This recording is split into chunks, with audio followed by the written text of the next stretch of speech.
Guys, the goats are waiting inside. They're waiting to be fed with napier grass, their favorite grass.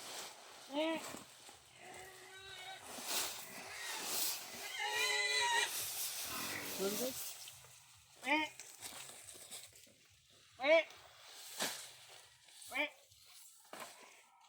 Uy, ito. Ida.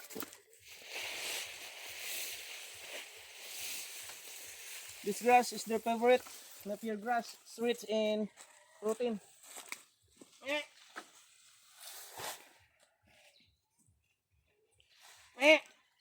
Hindi yan eh. Oh, na ano ini. Buang ka? Buang ka ba? Ano ko?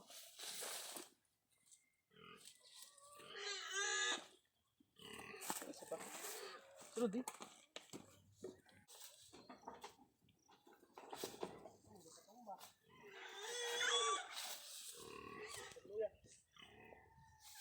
Amat na. Masakit guro na iya. Ha? Masakit.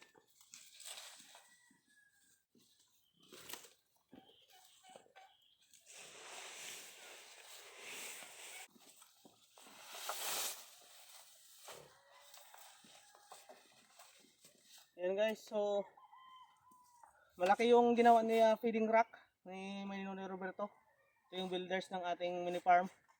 Siya po yung mostly gumawa ng ating mga bahay dito ng ating mga livestock and ducks and poultry. So konti pa lang to guys, hopefully maparami natin yung ating mga alaga.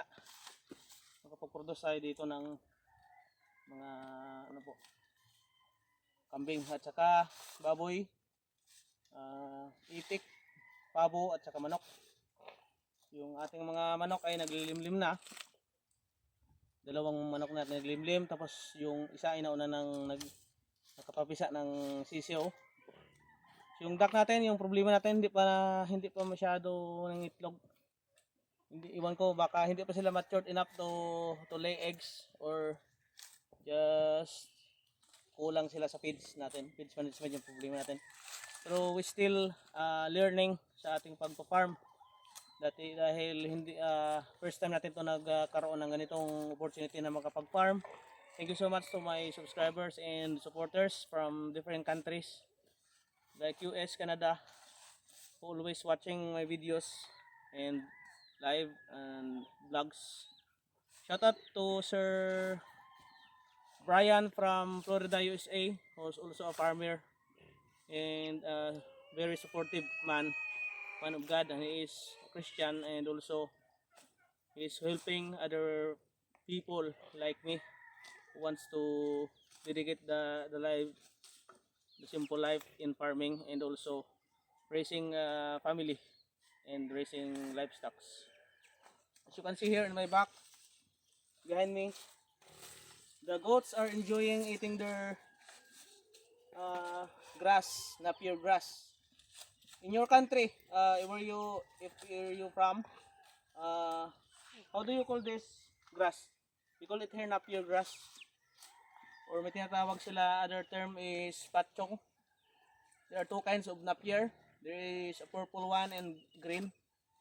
And some other goats like also eat banana leaves, ipil leaves, and also other vines like cover crop or different vines that we are available here. So I started only to female and one male, then I decided to cook the male because he's only little or not really good in size. So I decided to buy two female, and then I added the white one. I added, but he's not matured enough to meet the female. So and then I also bought a buck that is very active in mating the female goats. So I'm expecting the female goat They are wild in characteristics. So because they are not usually in staying in the what do you call the house. So they are used to pasture and look for their food. So as you can see that the black one, that's the black I bought, is active, and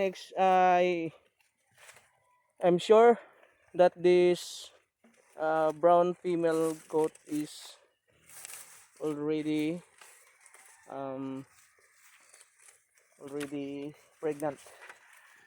So you can see the feeding rack, so very big. It's good enough to contain their food, the grasses that we feed them. So as you can see, estimated, I am uh, maybe it's a huge place for only for goats, but hoping that we can have more baby goats. And this is just their house, their shell. If the rain comes and after they eat their feeds or the grass, they uh, go inside here in a small house, goat's house. That's all for today's video. Thank you for always watching, and something you could comment or suggest in my vlogs, in my journey in goat racing. Thank you so much, and see you on our next vlog. Thank you so much, guys. Hi, Lucas. Hi to your viewers. Hi, Lucas. This baby boy is Lucas. The name of the farm is Lucas Mini Farm. Hmm. Bye. Thank you, guys. Bye bye na bye bye. Bye bye to viewers. Bye bye. Oh,